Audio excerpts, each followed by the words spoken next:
Hey, what's up? It's me, Ben, with Maker Decor. And for today's video, we're actually gonna go over a lot of questions that I had got regarding the magazine booth build. So in that video, there's probably a couple of questions that people had and they asked me those. So that's what today's video is gonna be about.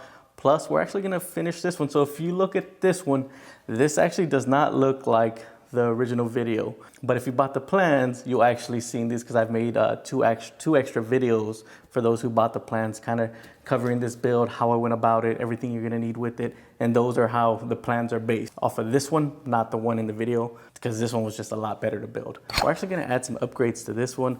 We're actually gonna put these on for connecting it so you won't need a drill. So a lot of stuff we're gonna cover. Let's go ahead and get started and I'll talk to you about as we go along. All right, so these are actually just bed rail clips from Amazon. So I'll make sure to link those in the plans in the description below, but they're just bed rail clamps. So before we would have to screw these in, or I was talking about you can add some inserts and do a lot of other stuff. But then when I was really thinking about it, I was like, you know what, that might actually work. And I looked to see if these were kind of cheap. I think I paid like $12 or $13 or something like that for the set.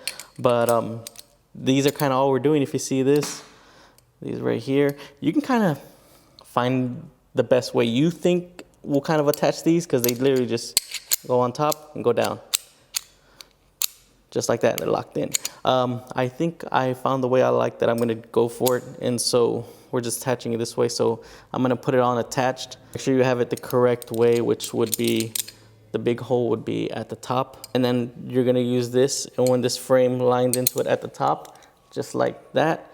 And then when you push down the wall, it locks in place, and that's not going anywhere. I'm at the back wall. I'm gonna push this one a little in, right?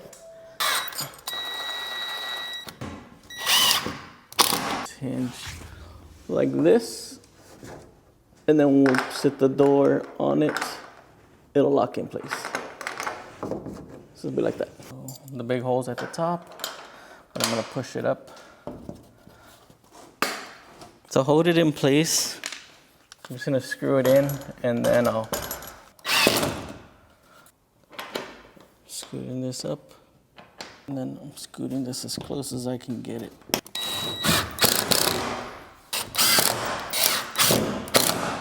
Now we can take out the screw on top.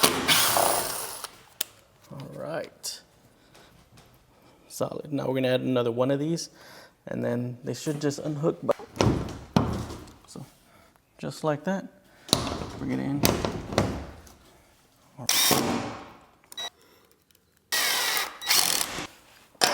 This up. There we go. Exactly where we want to be. I'm gonna just tighten this temporarily, and then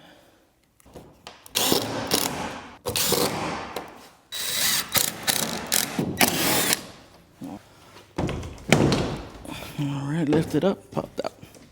So that's not too bad. Bottoms in, and then push down. They're locked in. If you want to add more strength, you can add just another 1x2 block here or so, and then screw it in here and screw it here with some wood glue. I mean, honestly, I don't need it unless someone runs and jumps into this whole thing trying to knock it down on purpose. This thing's not going anywhere. And again, just lift up, pull out.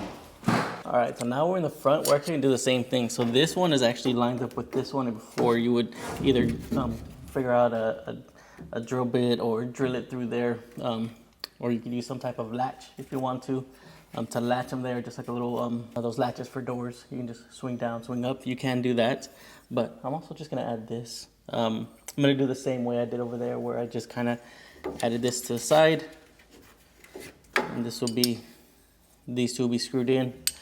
But for this side, since we are screwing onto the side of this 1x2 sideways, I definitely recommend drilling before you use a screw. Pre-drill it, because the side usually is where they want to split. I'm gonna use an 1.25 inch screw. I have a drill bit with me, so I'm gonna just try it. I might get lucky. Hopefully I don't split it, but definitely I recommend splitting. You don't want to mess this up. So use a drill bit before you drill, and we'll try to get this in there. Come on, don't split. The big holes are on top. And then before we screw it in, we're gonna push it up. Let's get this lined up better.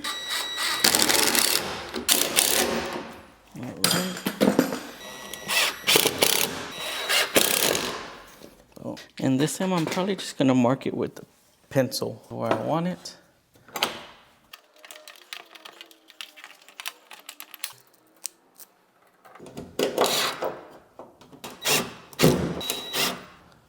There we go.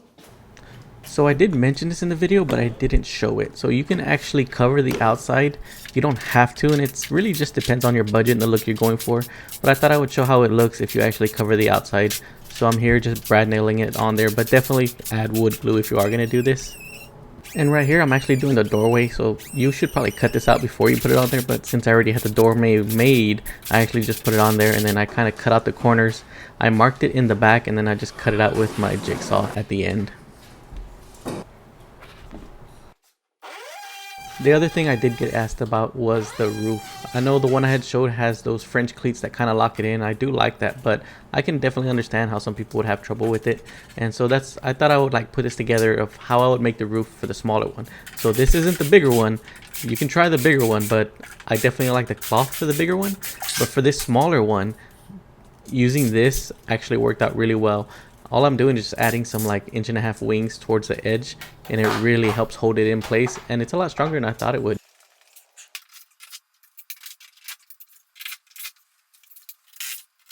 All right, so I actually put it on and it looks really good. So it was actually pretty easy. The only thing I did have to lower is in the plans, you know, that one that holds the plexiglass at the top.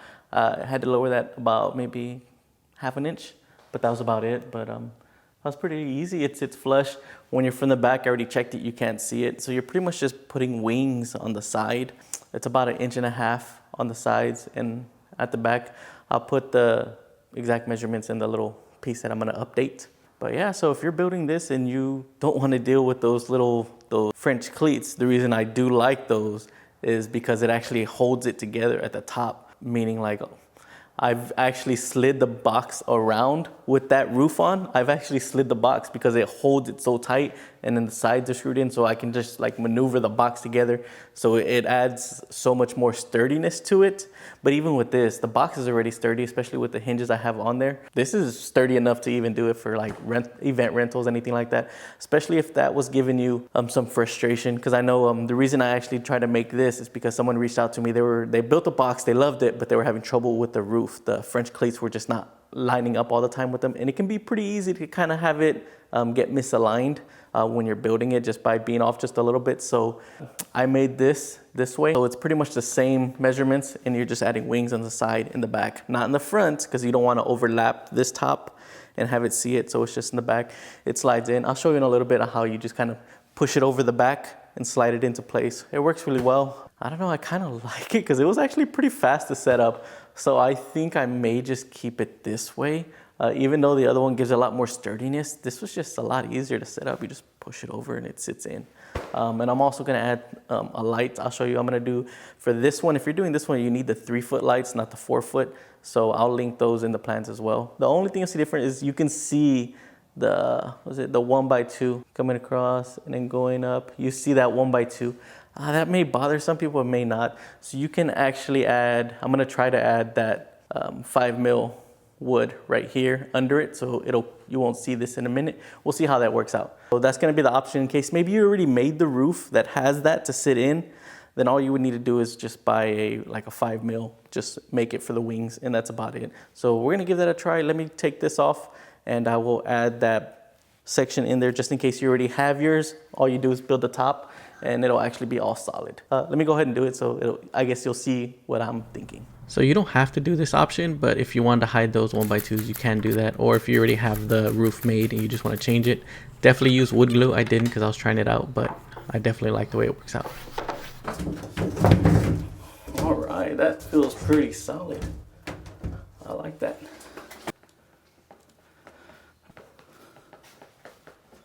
Yeah. So if you already have those French cleats, well, this one, I did have to lower this a slight bit. I still got to fix it a little bit to kind of lower it just a little bit. It sits on it, but you can see it's not right there, but that's what it does. So if you have the French cleats, this is the exact wall in the plans, the roof in the plan. So if you have the French cleats, all you're gonna do is you will have to get an extra sheet of plywood for the top, for the wings on each side. I'll put the measurements on that and you update it, but it's just like 1.5 inch overhang. and then just like that, and it just sits perfect. It doesn't even seem like a lot of weight, so definitely add the wood glue. So I had my wife help me set this up. It's not really too heavy. 2 people can do it pretty easily. I definitely don't recommend one person. Just you're gonna struggle and just you don't want to end up dropping this. But I felt to set this up only took maybe 5 minutes. That's with the roof and putting the lights, which I'll show a little bit and kind of discuss those lights in a minute. But there you can see you just kind of lift up that little bit of section and it slide it in. It locks in pretty easily. Definitely like the way that worked out. I actually added a little handle to help lift up that side and the front side. And here I am putting the roof on from the side, and it worked out really well. Just the same as the way I did it before. Just kind of lift it in place, make it pretty easily, and just kind of wipe off the glass. And so this is a question I got actually a lot. They're like, how did you put those letters on there? It's actually vinyl. So you can use a Cricut cutter, you can use a Silhouette, you can use a lot of different vinyl cutters to make these. They're pretty easy to learn, and they're not as expensive as they used to be, but definitely a little bit of an investment. But you can cut out all different type of letters on there, and the ones I'm using are removable. You don't want to do permanent vinyl because they have it. Get the removable vinyl so it can easily just kind of peel off. And then what I'm using to actually put it on there is transfer tape to kind of stick it on there and peel it off. So also for the lighting, I didn't really set this up. It's just for show for y'all, but you need the 3-foot ones, not the 4-foot. The 4-foot are actually too big from here. The bottom fits it perfect. You can put one on the side and one on the top. Again, you would really want to get those wires out of the way and everything if you were doing it for a true event. And then you can actually place one on the roof. I think I show on the inside in a minute, but it's really up to you. You would definitely have to have a double wire to get a double outlet to make sure they all fit in right, but definitely like the way it's actually worked out, all put together. Only a couple of minutes to set up, and it's actually really sturdy. So hopefully that answers all the questions that I get about this build. I know there's just so much about it, and I put as much as I can in the plans, and I actually went really broad in the plans, giving so many different options you can do, so it can be kind of confusing. I just wanted to make sure I gave so much information that whatever you decide to do, you are actually able to. But if you bought the plans and you have any questions along the way, feel free to message me, and hopefully I can kind of get this better for you. Wish you good luck, and definitely this is a fun project. I love the way this came out.